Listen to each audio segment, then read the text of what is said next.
ನಮ್ಮ ಹೆಸರು ಶ್ರೀಕಾಂತ್ ರಾವಣ ಅಂತ ಭೀಮ್ ಸೇವಾ ಸಮಿತಿ ಸಂಘಟನೆ ಸಂಸ್ಥಾಪಕ ರಾಜ್ಯಾಧ್ಯಕ್ಷರು.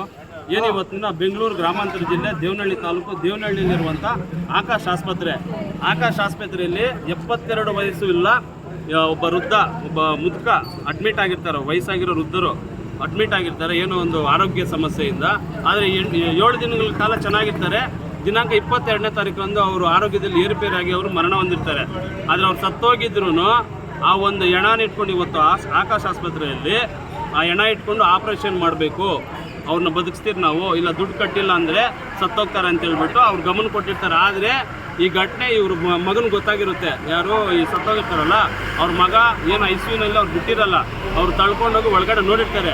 ಸತ್ತೋಗಿರೋದು ನೋಡಿಬಿಟ್ಟು ಆಚೆಗಡೆ ಬಂದಮೇಲೆ ಅವ್ರ ಮೊಮ್ಮಗ ಹತ್ರ ಯಾರು ಸದಾನಂದ ಅನ್ನೋ ಡಾಕ್ಟ್ರು, ನಿಮ್ಮ ತಾತ ಇನ್ನೂ ಬದುಕಿದ್ದಾರೆ, ಅವ್ರಿಗೆ ದುಡ್ಡು 2.5 ಲಕ್ಷ ದುಡ್ಡು ಕಟ್ಟಿದ್ರೆ ಬದುಕ್ತಾರೆ ಅಂತ ಹೇಳ್ಬಿಟ್ಟು ಇವತ್ತಿನ ದಿನ ಈ ಒಂದು ಆಕಾಶ್ ಆಸ್ಪತ್ರೆಯಲ್ಲಿ ಜನರು ಬಡ ರಕ್ತ ಹೀರ್ತಾ ಇದ್ದಾರೆ. ಇವರು ಹಣಬಲ ಇದೆ, ರಾಜಕೀಯ ಬಲ ಇದೆ ಅಂತ ಹೇಳ್ಬಿಟ್ಟು ಇವತ್ತಿನ ದಿನ ಬಡವ್ರ ಹತ್ರ ಈ ಬಿಸ್ನೆಸ್ ಮಾಡ್ಕೊಂಡಿದ್ದಾರೆ.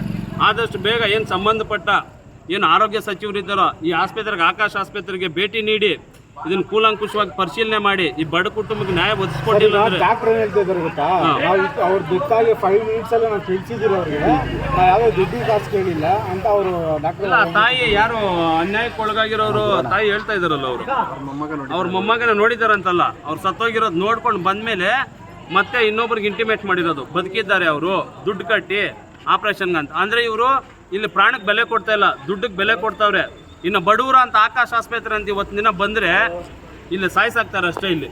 ಇಲ್ಲಿ ನಮ್ಮ ಹೆಸರು ಶ್ರೀಕಾಂತ್ ರಾವಣ ಅಂತ ಭೀಮ್ ಸೇವಾ ಸಮಿತಿ ಸಂಘಟನೆ ಸಂಸ್ಥಾಪಕ ರಾಜ್ಯಾಧ್ಯಕ್ಷರು. ಹೊಸಕೋಟೆಯಿಂದ ನಾವು ಬಂದಿರ್ತೀವಿ ನಾವು.